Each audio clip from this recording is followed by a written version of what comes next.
So this kind of meeting, gathering, is under the title What Can Art Do in Public Space? And this is something that I think we try to figure out in what we do here in the center and also in the new institute, trying to figure out what can art do, but also what it means for art to be in public space and what kind of interaction it creates.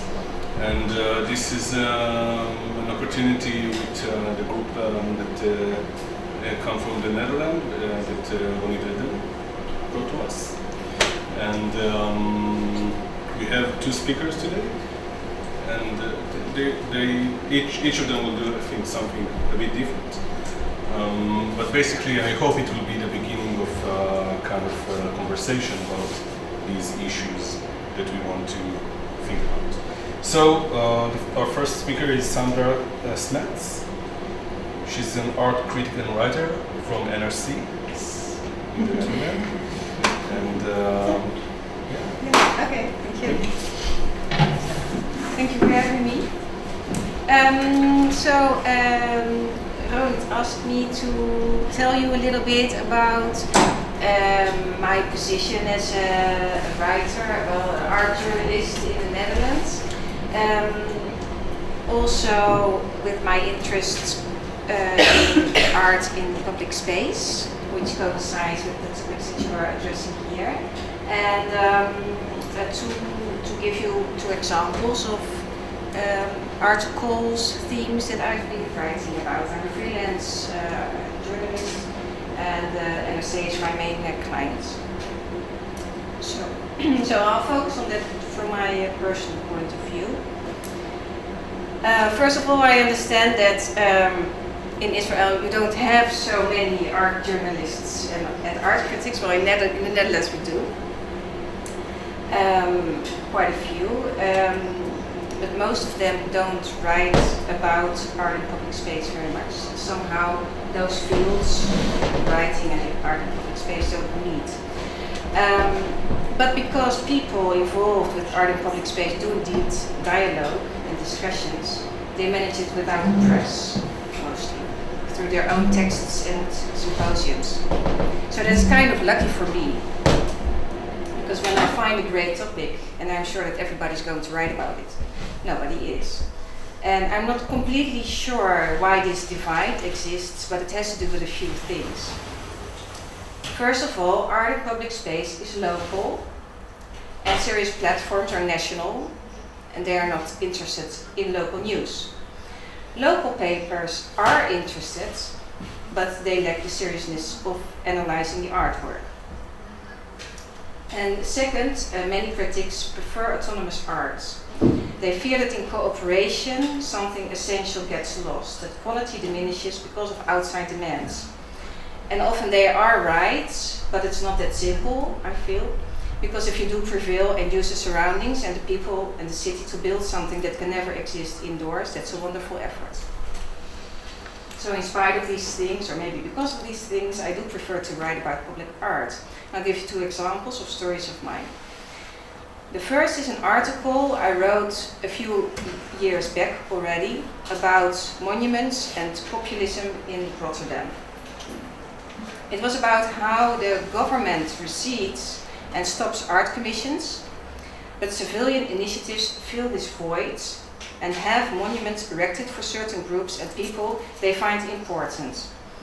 Rotterdam is the city where I live, so that's how I got to the story. It is a harbor city, very international but not cosmopolitan. If I walk 10 minutes from my own hip, gentrified neighborhood, I find myself in streets where poverty and illiteracy are sky high. Prosperous cities like The Hague and Amsterdam have elites and galleries where art is valued. That value is not so self-evident in Rotterdam. It does have art and galleries, a lot of art in public space, for example, since it used to be a socialist city which brought art to the common man. And nowadays, populist politics are to be found in many countries, and in Holland they emerged in Rotterdam before they did in national politics. And populist views don't like art very often. Sometimes they do, but that's a different story. And so in Rotterdam, art has had to struggle a bit more, I feel, than in elitist cities like The Hague or Amsterdam. So that's tough, and it's fascinating. And writing for a newspaper, where the art pages are to be found between economic news and sports, I like to explore the relationships between art and society. And those relationships are necessary for survival in the Rotterdam art world, where social sculpture and commissioned art have prospered, and where art tries to infiltrate in all kinds of spheres.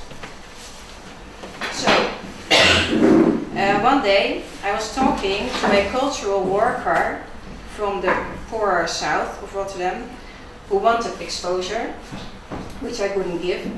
And then he told me about a young musician, a rapper, who had died and whose mother and friends wanted to erect a monument for him, which would be a positive example for other youngsters struggling with finding their voice and the temptation of easy money through crime. The monument looked like nothing very special, a bit like this table, but then bigger. But the word monument gives standing. So that's what art can supply, standing, visibility, and I think that's also something that's important here. The word monument is close enough to art, for me, being an art historian, to be able to write about it. So that was the angle, and that's how I started on the subject. I decided to go along and wrote about how in the Netherlands or Rotterdam, the retreating government and rising populism also give rise to civilians and their initiatives. Soon, everybody will have their own monuments. Recent monuments were erected for a pop festival, for singers, jazz musicians, to commemorate slavery and post-war immigrants, to name a few. The article was still too local for the national newspaper that I write for, but a magazine printed it. And afterwards I met the young man's mother and friends, and they took me on stage at this wonderful, vibrant rap contest, a festival way back from any institution, at the proverbial wrong side of the river, and it was sensational, and they were very thankful, and I felt like a hypocrite because I just wanted to compose a nice article. So that's the one example. And the second example of a topic I have been writing about is the legacy of public art. After the war, partly again starting in Rotterdam, Holland has seen a huge rise of art in public space. Murals, sculptures, glass windows, and a lot of new techniques have amounted to tens of thousands of artworks. It is an idealistic heritage, bringing art to the people and hoping that art somehow contributes to well-being of people. Then during the 60s, a new type of environmental art came into being. Internationally related to land art, it became an urban spatial art. Artists started designing parks, squares, entrances to buildings, light art, to embellish the sometimes harsh and grey new buildings and quarters. All this art was made in relation to the built environment. And now that buildings are too old and are demolished, the majority of art is demolished as well. So my first article on this subject had the title, "Can you please save them?" And some more followed. And I did get some response, and yet it is only an article in the newspaper, so who cares? My goal is to make people aware of the heritage, and yes, probably we should throw away large parts of it, but if art history hasn't been written on the subject yet, you can't honestly decide which to keep and which to let go. The problem is the lack of awareness, but also prejudice. Those artists often didn't exhibit in museums, not specifically because of lack of skills, but because of different ambitions. Their work never showed up on the art market, and nowadays something else adds to their obscurity. They can't be found on Google. They died before the internet age. So this is mainly a Dutch situation, and I do not have international comparisons And I don't know of studies that do make those comparisons. They would be welcome. In Holland, the interest in this legacy is growing due to nostalgia and growing scarcity. And yet the disdain for commissioned art continues, also because of different approaches in the art world. In the 70s, artists were anti-capitalistic and wouldn't show their in galleries or try and make money, and they wanted to change the world. So they worked outdoors in city centers as well as in poor neighborhoods. Power to the people, art to the people, and probably those ideals weren't realistic, but also making money and getting famous have become more of a goal nowadays, I feel. Being with the best galleries is important, and autonomy is the highest goal. So therefore, working outdoors or in commissions seems second grade. A few years back, I heard of a cultural event in Barendrecht, which is a small and rather dull town near Rotterdam, and I decided to go. There was this new Vinex district, a whole new neighborhood for 30,000 new inhabitants in affordable houses. The Barendrecht municipality were very generous towards the visual arts. They made some 20 or 30 commissions for big sculptures and environmental pieces and other artworks in public space. It was huge. At this evening, where I went, all of Barendrecht showed up, and the mayor and the alderwoman were speaking on how art should be free, how it should flourish, how it should do lots of things.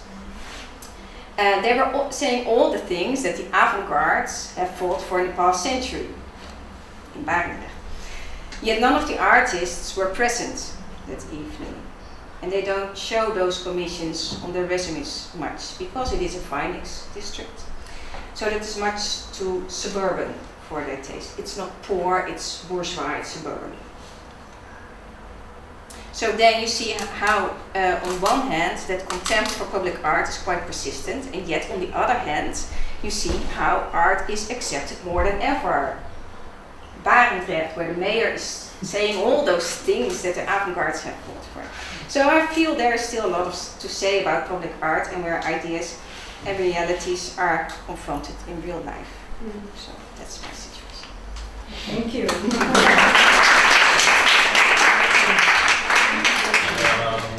I think we'll save the questions till later. Yeah? And now we'll let Ronen Eidelman, an artist and co-editor of Erev Rav, and a friend. And we're not related. And we're not related, yeah. Same last name. Almost. Almost. It's the same but spelled different. Are we just do something to turn this on? מה עשינו לכבות את זה? הנה זה מופיע. Is it too much? בסדר נכון? האור בסדר נכון? כן, כן,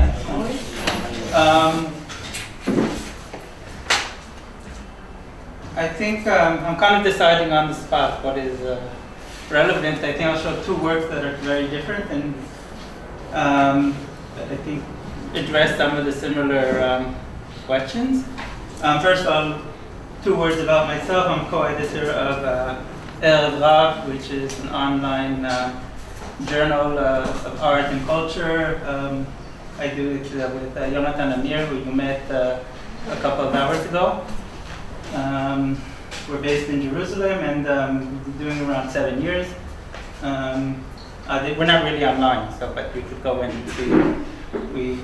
We hopefully will have English in the future. At the moment, it's just some old archival stuff.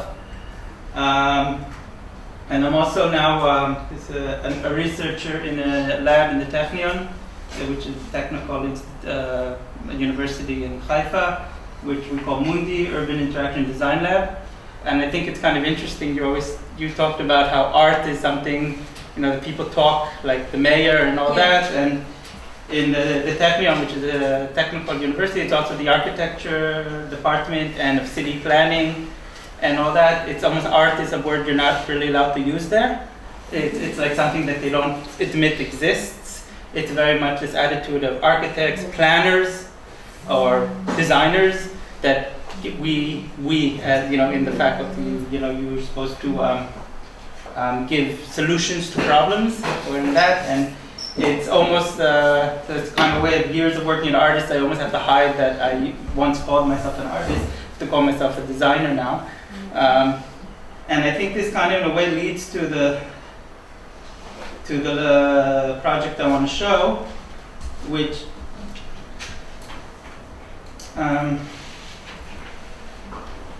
started with dealing with the public space. This is in the neighborhood of Gilo. It's a neighborhood in South Jerusalem. Some people would call it a legal settlement. It's a neighborhood. It's part of the Jerusalem municipality, but after the 67 border, it's almost a city in itself. Around 40,000 people live there, and it's kind of strange in a way that 40,000 people live there, but there's no real center to the neighborhood. They all go to the Jerusalem, all that. There's no like what you would see like a square with cafes or shops and all that. The ones they have kind of failed. And this is the square of the cultural center, where there's also a swimming pool and there's a high school and there's lots of community stuff there. But this is pretty how it looks during the day. It's quite empty and it's dead. And I worked with a group of with a group of students, and it was a way what could we do to this space? It was students that were getting that part of them lived there in the neighborhood, and they were getting scholarships from the city to do something good. That was pretty much, there wasn't really much of a definition. Do something for the community. But they said, but they want to have an object at the end, to leave something, So, and in a way, I went the wrong direction, okay? Yeah. So in a way you could, do something. You put up a screen, you bring a clown, or you do that, and then the kids come out, and there was activities like this going on, in a way the square becomes alive for the hour or two that it happens, and then it dies again. It's just to get the buildings behind are public housing, and it's very, it's like one of the worst neighborhoods in Jerusalem in terms of poverty, people who are on welfare, and also crime and all that. So it's in a way it's a very nice square, and there's lots of things like a concert hall, swimming pool, But it's right next to a neighborhood which most people in Jerusalem don't go into, not at night. And in a way it started, and none of the students were from design or art. They came from social work, education, sciences, medicine, just things. They just did it for this, in a way, for the scholarship. And in a way, it started by just telling them to kind of dream what they want to have in the square, and they just were doing these sketches, and it's very interesting. They were bringing nature and bringing a tree, and they wanted kind of a tree to be interactive and kind of party with lights and all that. And I'm going really fast, but in a way, this is what we got at the end, and it's a bulletin board that's also interactive, but also brings a center, what they call it's an object that brings people to it. And I think this is very much, at the end we did work with professional designers to do the final sketch in the building, but it was based on everything that came out through. This is a half-a-year process around. And the idea is just that you have the object that already brings some kind of discussion, and from that you could, this is something very important to have USB that you could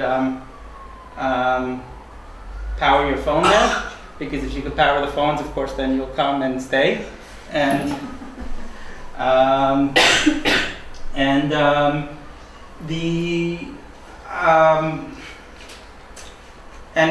a way, I think it worked. I'll just give, I think, this an example. This is Tisha B'Av, which is a Jewish day of mourning, and the custom is that you say different prayers or read a book, a special book, sitting on the floor in mourning. And This was completely spontaneous. This a square that was never used before. The object was put up, I think, pretty much in June or late June. Yeah, in August was Tisha B'Av. This is like basically they decided that this is their square now, and the people came out and turned this in a way into a synagogue, which I found very interesting. And this was no signs, no initiative. This is something, and I think this is an example. And trust me when I say that it really worked. The square is full all the time now, and people are using it just because of this one object that I don't know, I didn't really explain it, but it's a bulletin board and a chalkboard and a magnet board and it's all that you could always add things, and there's what do you call that? Shelves that people leave books and people leave flyers, and also there's speakers on the top. And also through the USB, anybody could hook up their phone and play music.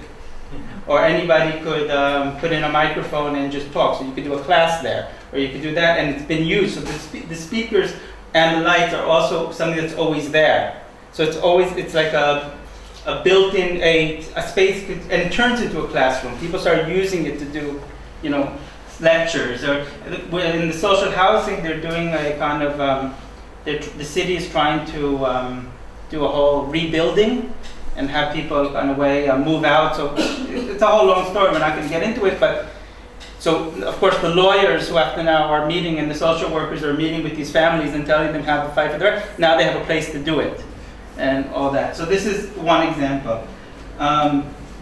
Something completely different, which I have to show if I'm speaking here because Eyal was the curator. Where's Eyal? Is he here? Okay. This is a project that was done in 2007, so 10 years ago. Which is if you don't see, this is a neighborhood or was a neighborhood in between Jaffa and Tel Aviv called Manshia. Today it's a park that's on the beach. It was a Muslim middle-class neighborhood bordering Tel Aviv, and it was destroyed, I could say in a way, twice. Once in, this is the only building left from it. This is what it looked like till 48, and it was destroyed once in the War of 48, in the battle between the Jewish forces and the Arab forces. And then all the Arab inhabitants left. They left during the fighting, and then Jewish immigrants, mostly in this case Holocaust survivors, moved into the neighborhood after that, and then they were moved out in the 60s in a kind of urban renewal. They moved out to also public housing or projects in like Holland, places like here, and was this is already, did you see, this is already the tower. This is like the 60s before the neighborhood was destroyed. And then basically bulldozers came and turned it into a park. This is the map from 1936. The British made the map. This is in a way what it looked like then. It doesn't, today it's a bit different, but it's basically the same. You see the beach, the park, parking lot, neighborhood. So you can see the whole neighborhood was, that I took the map of today and the map of 36 and I put them on top of each other, and I saw that it's absolutely nothing matches.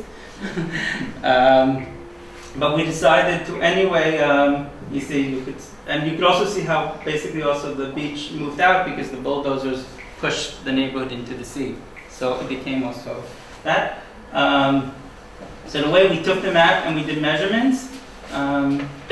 This is when we were younger. And we measured and kind of basically redrew the whole grid of the neighborhood in the park. And it took around a week. We had different volunteers. We had these soccer field or football fields marking machines that kind of made the white line. And at the end, we had Judith child labor. So it's a good idea when you do art. And at the end, we wrote the names of the streets in Arabic and in Hebrew on the. And in a way, it became alive to us, the neighborhood. I even remember at one point, like I asked, Eyal, where's the water bottle? He's like, oh, I left it on Abu Labud Street, the corner of, Hassan Bek. So you're like, oh, and we knew exactly what we were talking about because the whole thing came alive. Now, the reason I brought this to talk about it because the question is, what could public art do? And I think that what happened here is, first of all, the whole week was a performance also. We're like marking, we're on a beach. And what's very different, of course, than from a gallery or a conference and all that, nobody chose to come to see art. People are going to have a picnic. People are going to the beach. And then they have this question like, hey, what's going on? And they don't have an opinion yet.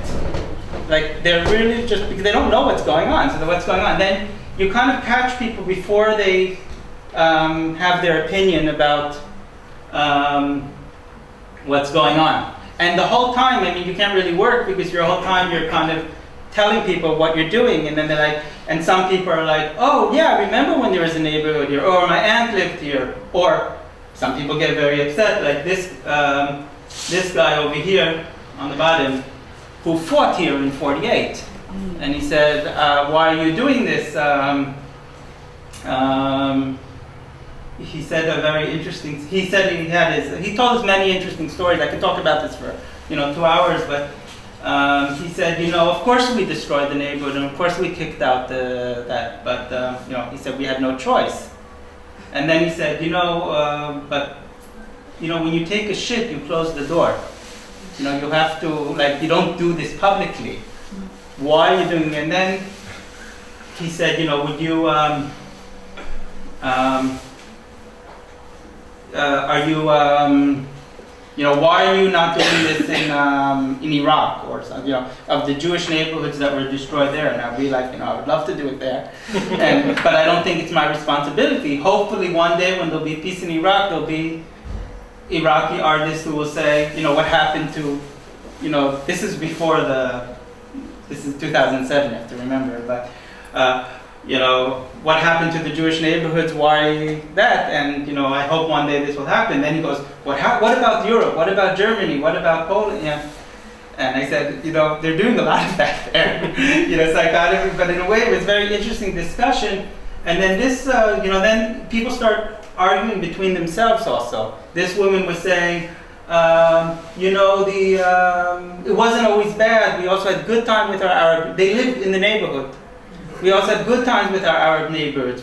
Our doors were open. We took it, and he's like, "Why are you saying that?" And then he goes, "You don't know nothing." And then, "Who are you?" And then she said, "Oh, I'm the daughter of Aziz." And he goes, "Really?" And then we have this on video for sure. And then they're like hugging each other. It's like he's, And then so it was these dynamics that were always there. And this, I think, is really the power of what happened here. And of course, it stays after we're there. We had a few remarks on the website after that, like how many more discussions happened, how many people were saying, and how, going on. I'm going in the wrong direction. And yeah, so and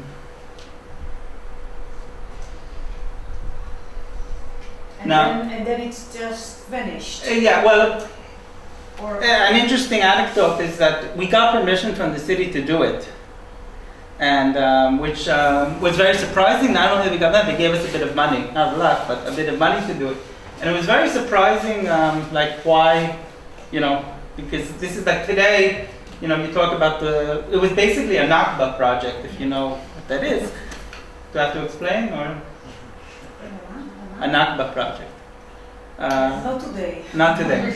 Okay, but and it was even written when we wrote about. We're talking about that the Arab community, that their neighborhood was destroyed. It was written, and we still got the thing, and it was kind of surprising that it was accepted. So first of all, just in terms of, we found out that literally less than a month after we did this project, they redid the whole park. So in a way they didn't care. They just took everything and they redid the whole thing. So we didn't really destroy, even though we made sure to work with water-based paint and all that. So we didn't ruin the grass either. But on the day that we were like talking and we were just doing like bureaucracy, like, you know, parking permit and stuff like that, you know, and then the woman from the city in a way said, wait, you're talking about the, you know, the kicking out of the arrows from the neighbor? And we're like, yes.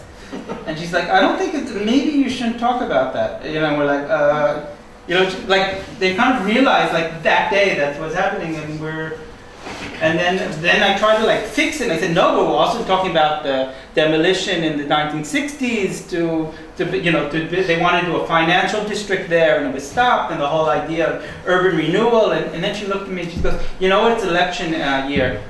It's talk about the arrows, but don't talk about urban renewal. Because in a way she realized that, you know, the mayor now has no responsibility for what happened in 48, but he definitely has responsibility for that. So in a way it was kind of really, so yeah, so that's, and then, you know, of course you do an event and you bring, wait, I'm going again the wrong direction, maps, and we talked about it, and yeah, and I think the ending is like, I wanted to go up to these guys and say, why are you sitting in the middle of the street? Because they were like, in our art event, like we had it, and they just come and I think this is a good picture maybe to end this. Thank you.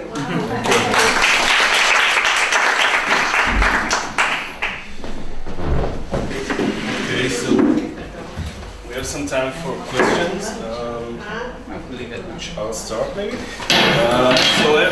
Maybe a question for one for you and one for you. So Sandra, do you think these kinds of projects that you write about, maybe this is the thing, can be relevant to people that are not directly engaged with them, like people that are not from the neighborhood or people that come to see the work? And maybe this is the case for you too. Yeah. This is what you should do in your writing, no? Yeah, well, it's a practical thing, not only a practical thing, but if I want to write about something local, in order to get it out there, I have to broaden it. So practically, if I find an interesting project in the north of the Netherlands, I have to find something in the south of the Netherlands, and then I can connect the dots, and then I can write about it. So then, all in, it becomes something that's relevant to more readers. But I feel that since if I write about something that's in Rotterdam, it should be relevant to people on the other side of the country. Not on the other side of the world, it's not that big, but it's still, if it's something that's going on, then yeah, I think so, yeah. Mm-hmm. So the topic may be the topic of the work, or the thing that it deals with can be this kind of thing that is relevant in this way. Yeah, well, mostly the artist addresses something that needs to be said. Like, for example, this project here is against amnesia, right? Many artworks in public space are against amnesia. They want to say something about the history or the fabric or the something that needs to be visualized. And yeah, it depends on the impact. But this is, what you're talking about now is mostly about when we think about monuments. But in projects like, I don't know, maybe there are different kind of, maybe more ephemeral kind of actions, but that are not only about remembering or remembering the event. But I mean, it's very much, of course, about remembering, but of course, it's always about today. Mm-hmm.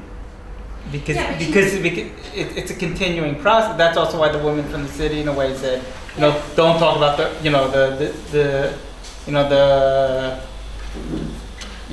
destruction for Yeah. But you need to know the past in order to understand the present. Yeah. And in cities that are continuously changing, you can't see the past. So,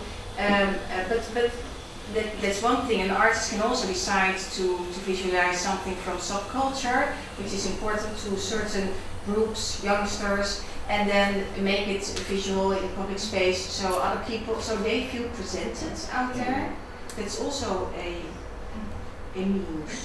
The question is if I read go to your question, do you feel that by writing about it, you make it relevant? Or actually you leave it and you mention it, how it's relevant, what you're writing, how it's relevant to different audience, or how you open it? Or you actually write about an artistic event or something and you leave it to the reader to find out if it's relevant or not, or how it's relevant? I mean, you put your opinion, your statement in it? Not so much, really. No. I find topics, I write about topics that I find relevant, and then it's up to the reader to decide if they find it relevant or not. Most people who read the newspaper, they go to different sections. So, yeah, that's up to them, and I don't try and put my opinion in it too much. My opinion is the fact that I'm writing about it, and I do try to pinpoint things, but then it's up to the readers to form their opinion about it. Yeah. Can I ask you a question actually when it comes back to opinions? I'm really curious because I think this is a very strong statement. And I'm wondering, like, to what extent is let me see how I should phrase this, but to like your opinion and your statement, how are they connected in this book, and how are they visible? Because I have the feeling it's also really very much about bringing this discussion making this discussion alive again in a place like this, and sort of like making people talk about it again. Yeah, and you know, when I was working there, at one point there was some young Palestinian woman who asked me what's going on, and I told her, and she started like yelling at me. She goes, "Why are you doing? You know that in the south of Jaffa they're destroying houses now. At the time there was that. So why are you doing this here? Why are you not there?" And is, you know, so there's always this kind of like immediacy, you know, to. And for me, it was very clear, you know, of course, because, you know, it's an ongoing. That's why it's very relevant. Of course, it wasn't happening there. You know, we were in the grass above the destruction. But you know, when you do a white line, some people also were like really read into, like, you know, when you do a white line of a murder, you know, and I accepted this, you know, this explanation. It wasn't by accident. So yes, I said yes. We are also talking about what's happening there, but we're talking it through here because nobody wants to listen about what's happening in south of Jaffa. But this, of course, why I was able to get the publicity, and then I meant, you know, we were able to mention in the newspaper or other places. I don't, you know, I lived very close to there for many years, and I remember my first years in Tel Aviv. I didn't even know it was called Manchia. They call it Park Charles Clos, and I don't think it's because of me. There were books that came out and people did it, but I think I was part of this process. I think now people call it Manchia. Even the bus even says Manchia when you know, we kind of brought this, we as a community, we brought back the old name and gave it some presence. Is that the question? Yeah. But I think there's also something I think that's also interesting about I forgot to mention, I think, about the white lines. It's also soccer field. And what's very interesting about white lines of a field is that they're not an obstacle. They're not a border. They're an agreement upon this is the game we are playing. I don't know if you've ever seen in schoolyards when you have both the soccer field and the basketball and the tennis and all that in one field, and according to which game you're playing, that's the rules of the game that you observe. And it's very much this. This is like, you know, it's very different than a border that has a gate or a fence or that. This is just a game. These are borders that we agree upon. It only works if we're playing the same game. As soon as somebody's playing a different game or has different ideas of what is the truth or what is that, then these lines lose completely their meaning. Exactly like these guys that weren't part of the art event, so these lines meant nothing to them. So there has to be some kind of course, in our discourse, we have to agree on which game we're playing. And this is, I was trying maybe to expand the discourse, to expand the agreement, which at the time I think was possible. Today I'm not sure, I don't know how this would be accepted, but.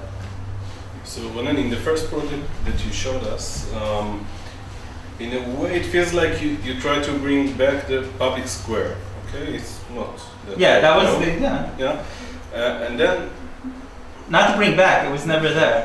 No, to bring back as a concept, to create as to create a place. A place that will work as a public square, okay? And I think that maybe it can be a bit of nostalgic kind of thinking about public space, no? Because now maybe the public square is somewhere else. And yeah, I mean, well, one of the things we were saying, we were asking ourselves when we started this project, could we bring the Facebook page back to something physical? That's what we call it. It's a bulletin board in a way. Could we bring the WhatsApp discussion group? Not give it like that. There was one of the people from the city who, of course, we were always asking him for money. He was like, why don't you put PlayStation, screens and that, and then the kids will sit there all the time playing PlayStation. And we were like, no, that's not what we want to do, because the kids are not lacking places to, the idea is that it will be not so we have, the plugs, you could sit with your laptop on those tables and that, but it's a matter of we kind of had to fight the city who always wanted to put in screens there. They wanted to have screens because it's all hooked up, of course. So that, you could hook it up, and then they want screens with information and the weather and the this, and of course at the end it'll probably be advertising, and we really had to fight them not to put the screens there. So of course maybe there is something nostalgic, but I think there was also a real need to have this without the technology, but for me it was a very different way of working, because I was really, again, trying to always say, what does the community need? What does the community want? I was like, really, there was like no artist ego in this project, and and of course it's also signed as a group, and. But he's trying to create this place for conversation, let's say. So it's something that we really relate to this project as well, in a way, yeah. So it's always. Yeah, but this was always temporary. And I didn't show, I have lots of work, but my work was always, till now, I think in a way, I always made work that was temporary. Work that disappears, that didn't last. The first rain, it disappears or whatever. And this was something, a matter of fact, and I think also there was always this, again, through the city, they're like, okay, what will happen to this project in 2 years? Because the scholarships will end, the thing will start falling apart, somebody will rip, there'll be graffiti, And for me, these were like, I was like, who cares? Like, not who cares, but a space will be created, something will happen in 2 years. Something will happen. Yes, the city could take responsibility, or somebody else will take responsibility on it, or it won't, I don't know. But till then, this project, of course, yes, it was a week, and then that it was, but of course the idea stays. I'm still talking about it 10 years. This is like of all my projects, also the project that got the most publicity. I still get requests almost regularly to show it. And I don't like to anymore, because I'm kind of sick of it. But showing always, because there's something very communicative of it, even though it doesn't exist. It didn't exist 2 weeks after, or 3 weeks after. I want to open it a minute, if I may, also to other just thought that I had now. If we go on with this question about art in public places. Is it always has to be or got to be about gathering people together? There is no definition about art in public places, and I'm not talking only about monument. I'm talking about art in all different disciplines, etc. If it's always about gathering people together, it has to be. Is it its job to do, to bring people together? If you see it very here, and about the two cases, no, actually the other cases is not like that. No. No, it can be useful for defining a place and a community, like your first example. But it can also add to anybody's private awareness of a city or of things that need to be seen, or to simply, embellish a place that needs to be seen. Like for instance, one street from where I live, there's this light art project, and it's there specifically because they've forgotten about the place, they've forgotten about the streets. Well, they didn't really, but you know, where I live, it's nice, and it's all new buildings, and then 2 streets away, then there's a renovation, and then there's this one street where you don't want to go. So they put this art project there, and then it's you don't need to go there. But now this street also has visibility, and literally at night also, because it's a light artwork, but it has visibility, and it has standing also, because it's an international prize-winning artwork, and people don't go there together. They go there just to live. But I feel that it gives something special to a place that wouldn't have been perceived as special otherwise. Without this. Yeah. This, Yeah.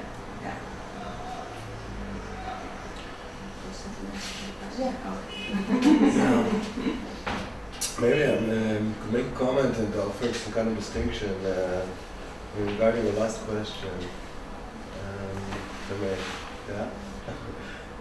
Because I was just thinking, I mean, the question of assembling is maybe not the question, right? There could be public projects that are just, let's say, activated in the presence of one person, you know, at night. That could happen. But also, public space is always an accumulation, right? And the sum of its possible potential viewers is the population, right? Is the sum of citizens, the people who inhabit the place, right? And are also sovereign, so they have kind of, they are the potential, you know, decision makers, stakeholders. They fund the project. Okay, so that's just in terms of your question about who's the audience. You know, does it require an assembly? And I'm just thinking in relation to that, just, you know, these 2 examples that you brought, and these thoughts about these 2, let's say, archetypes of a public work. One is that is the benign, you know, the positive, place-making, harmony-making, and the disruptive, the critical, and more kind of disturbance. And that's, I think, sometimes helpful to think, and also for you. I think it's also interesting to point out that it doesn't have to be a permanent space. I mean, we did a project once with a caravan, we moved around all the time, and you couldn't be more public than that.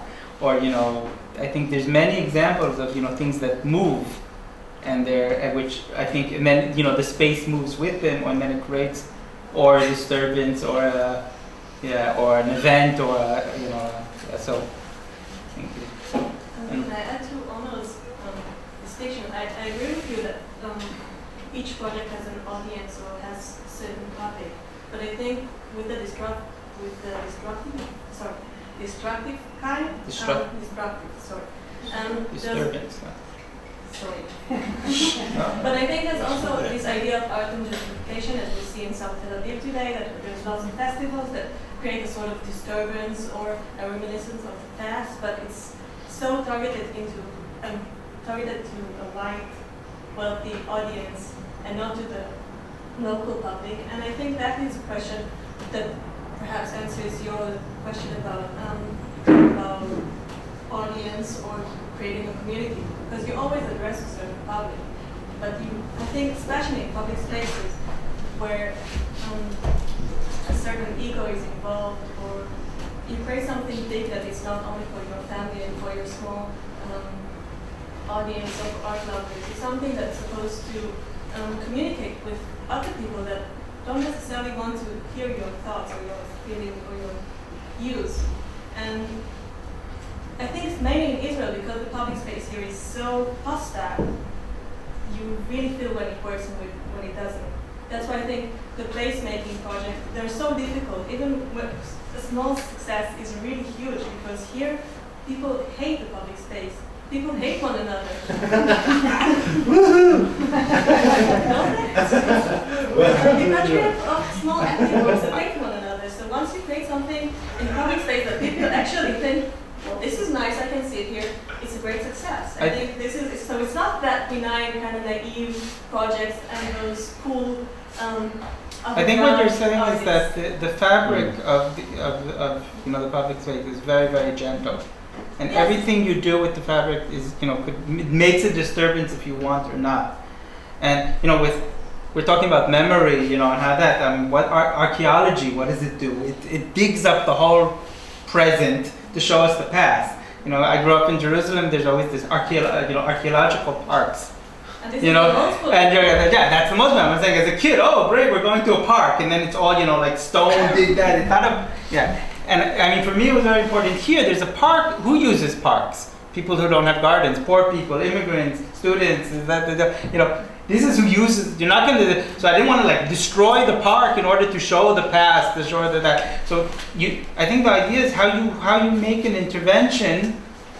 Without but leaving the fact, of course, and that's why we're always using a project from 2007 because it's really difficult to do here. It's really difficult. But I think that's very important to remember. How is the space already being used?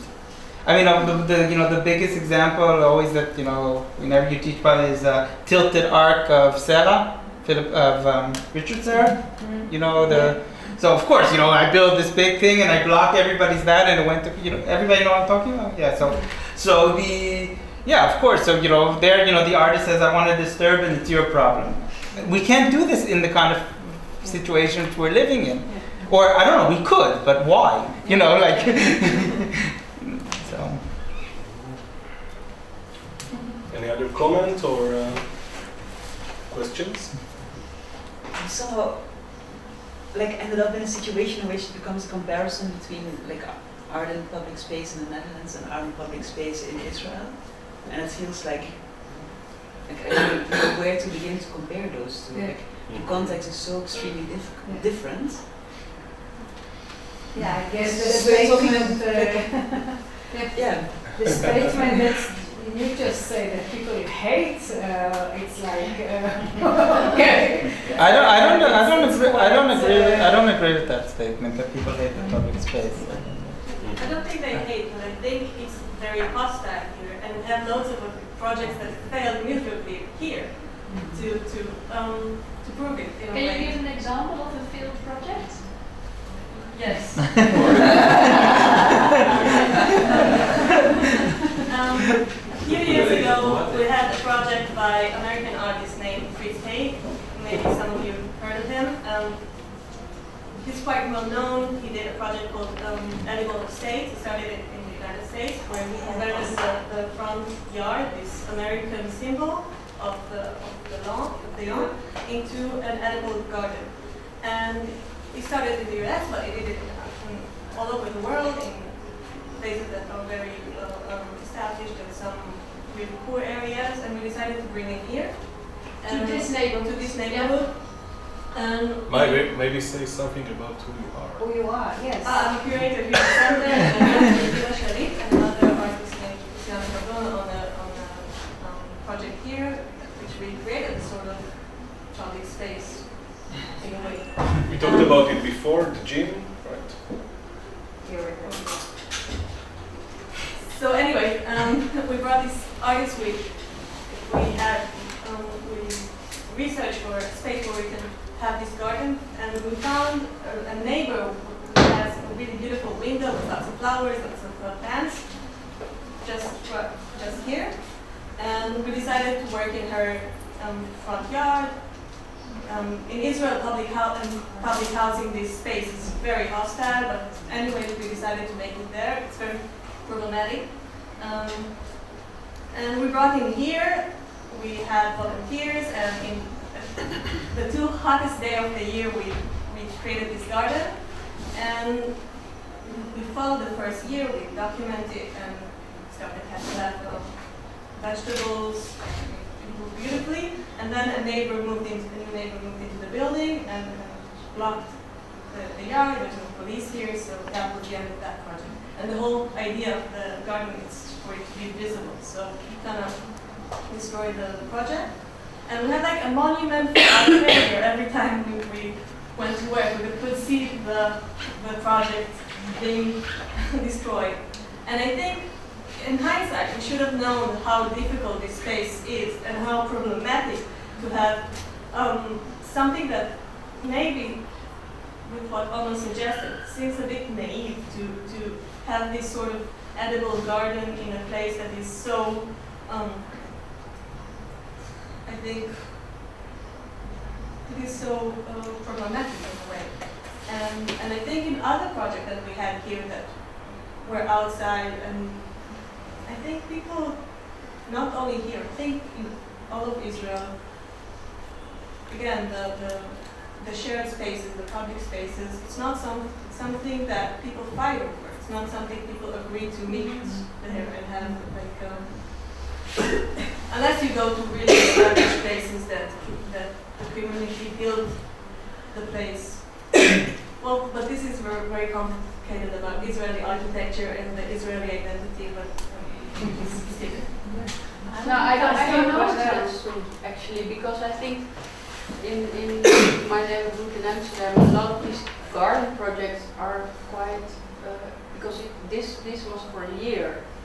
And when it's a project in the public space is success, for example, this was only there for 2 weeks, your project was there for a year, another project is there for 10 years, for example. So it's also difficult to say when this is really a success and when it's not, because maybe even because it was there already for a year, we see that also happening. That it's only for a few months you have a garden, and then after that the municipality comes there, or person from the building will remove it, or I think that's very optimistic. But there's many. I'm surprised. There's many examples of There's many examples of community gardens that succeeded that go on for years. In Jerusalem, I could think of at least 6 different projects. It's not a community garden. I think that was the mistake. I think it wasn't a community garden. It wasn't. Your aim was to do it with the community, and that never happened. You mean? It wasn't an art project. That's the problem. Maybe. Exactly. Okay. Was the neighbor involved in all the decisions about this project you have from the garden? Yes. Yes. The original ones. But that's maybe I don't know. I mean, maybe this is it's a whole new discussion. But maybe the hostility is towards art and not towards the public space. Because I think it's much more banal than that. This exact example. Because in another garden it could have worked for, I don't know, 5 years with no problem. But I think it was the location. That was my point, because it was this shared location of the garden of the public housing, which is so, shared custody. It belongs to no one, but it can belong to someone. In Israel, I think the most common DIY is to take over property, so and that place is where you so just take it over. And I think it was I see Orit here. Hi. Orit is part of a project. Maybe you can tell a little bit about. I am part of a project not here. I know. But maybe you can tell a little bit because it's a public. It's art in a public. Placemaking is I'm a lecturer in the Superior College in the Negev, which is very close to the Gaza border, and we worked last year with neighbors from a neighborhood in the Sderot, which is for many years under bombing and rockets falling. So they was lucky to have the support of the JCC of North America to have some money. Of course, like Ronen was talking about, the support was under the condition that something will stay in the public space. Something, it means a sculpture, Something or, physical. or something visible. Yeah, it has to stay there. But although we didn't end yet the project because of very similar situation which Mike was describing, a problematic neighbor who stopped our project a few weeks ago. Although this, I believe in creative placemaking, which is involving very deeply the neighbors in the neighborhood.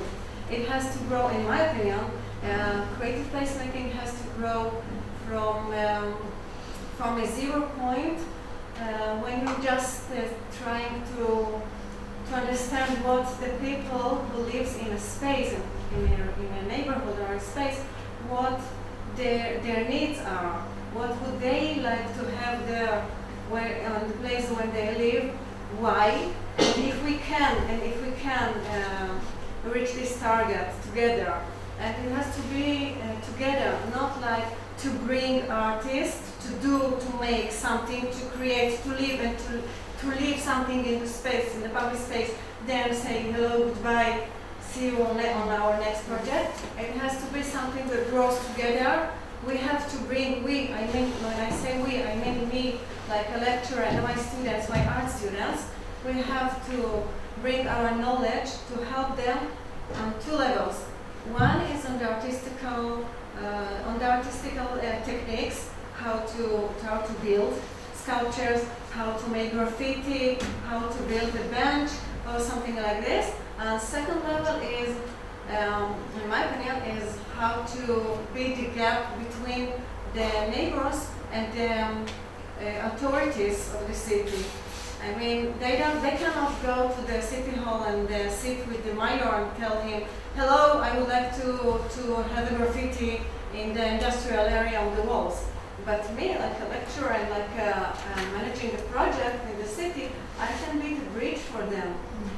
Then I think when you're involved, when their neighbors are involved inside and deeply in the project, it has a lot of percents to success. But really what happened, we had one neighbor who lives very close to the public area which we worked for the last year for 9 months, which he didn't like people to come and sit there or to pass through this area. And he, unfortunately, knew a secret about the second hand of the mayor. So, on the last week of June, it's not a joke, it's a really story. It's a real story. On the last week of June, he called the mayor, and he was shouting on him on the phone, very close to us and very loudly, so we could hear it. And he just told him, if you don't want me to open my mouth and talk and tell everybody what I know, please stop this project. So this is the point where it stays now, and we are trying to solve this problem. Sounds like a project. Sounds like a new project. Yeah, it might be. But anyway, according to what art can make in public space, I think it can bring a lot of power to the community, political power, economic power, social power. It can build a community. It can destroy a community, and it can build a community. It depends how you work with the people and how much they are involved in the project. I think sometimes when you have someone so problematic, you need to find a way to make him lead, to make him part of the project. The person doesn't always work, but sometimes the people who are the most problematic, they just want to take part. Maya, you are right, but this was not the case. Let's say that after we worked for 5 months, a person from the city hall just passed through the project, and she was laughing, and she was telling us, let's see you finishing and ending this project, because this neighbor is so problematic. For the last 15 years, nothing grew up here close to his house. But like that, Of course. Maybe it should be a place that everybody can say their secret.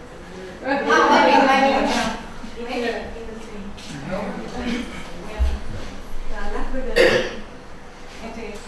So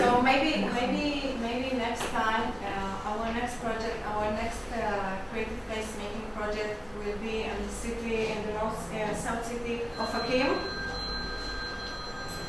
Sorry, I closed my phone. No, I thought that's it.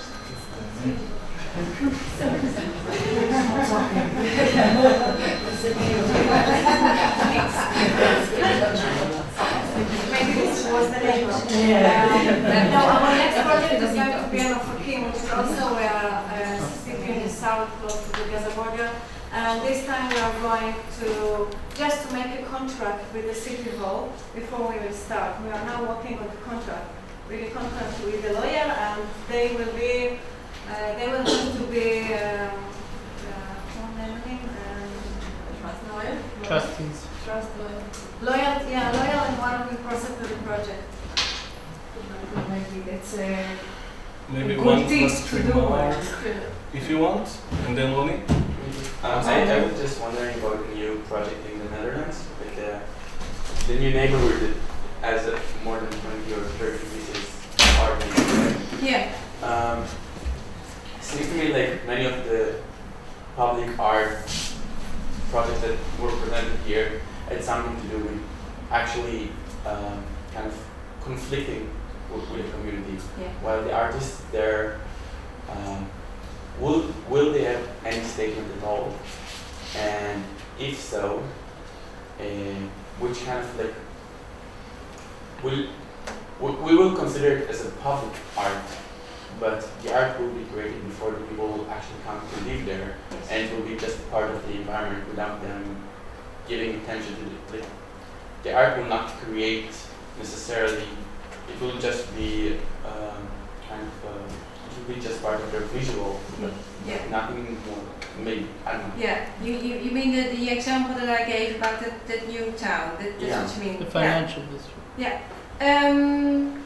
Yeah, that's true. That's true. It was there before the inhabitants came. It's not completely true because when the inhabitants came, they found out that the new population was far more religious than they thought. So they also added a sculpture for the church, things like that. So they started to go with the inhabitants when they started coming in. But mostly it was there already, and mostly also it was the reason, because I was saying all these nice things, but the reason also for the town to commission these artworks was because of the housing market. And it was, I don't know, 5 years ago or so that those houses were sold. Before that, there was a crisis, a financial crisis, 2008. So then many cities had a problem when trying to build new quarters or houses, and then the art came in order to help. So because those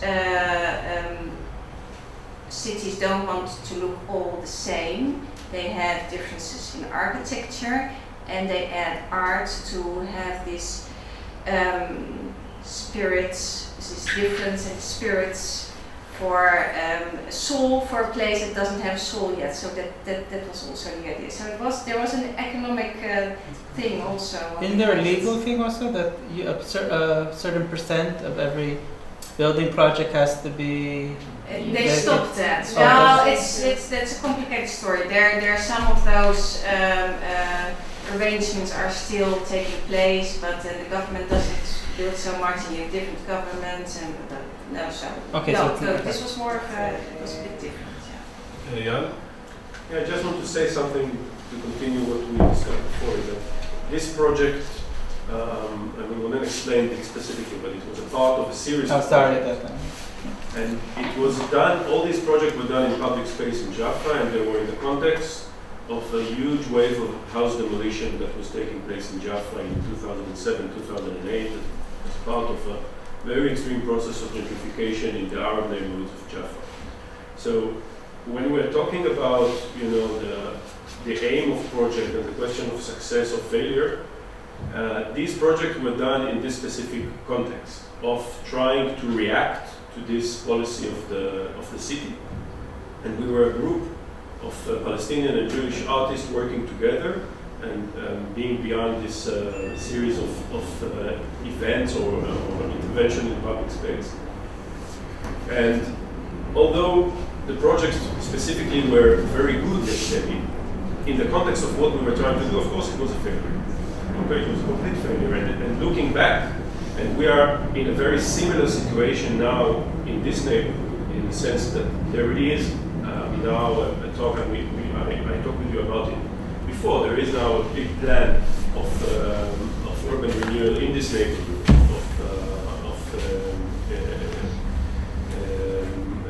demolishing houses and rebuilding new houses. And when I'm thinking about, there are some differences, of course. We were not an institution back then. We were a complete independent, when we were not even an organization. It was like just a group of artists trying to do a project. Now we are part of a municipal organization. But I would think that today, with also the experience we have here of working here in Jesse Cohen, in this context, I would never go into doing such a series of events in public space here as a reaction to what is happening or what can be. It would be a completely different approach. Some of the reason for that being is that we are located here. We are located here for many years. The connection with the neighborhood is different. We are also an institution. It's different. Our means are different. But also because I don't think it's the right way to act in this kind of context. So I think you can look at each project maybe and try to judge it in a kind of artistic way, if it was a success, or I don't know if that's even possible. These were good projects. They were interesting. They were doing good. But in really, if I had to talk about what were our intentions, what we were trying to achieve, this was something that I would think completely different today, in the same circumstances.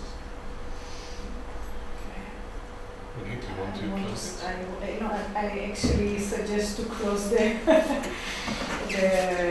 discussion because we have our driver is waiting outside. I wanted to thank you for hosting us here, and thank you for all the people coming from the diaspora to Holland to meet us. We have like a few minutes for exchange business cards, talking to each other, and then we go to our car. Thank you for having us here. Thank you.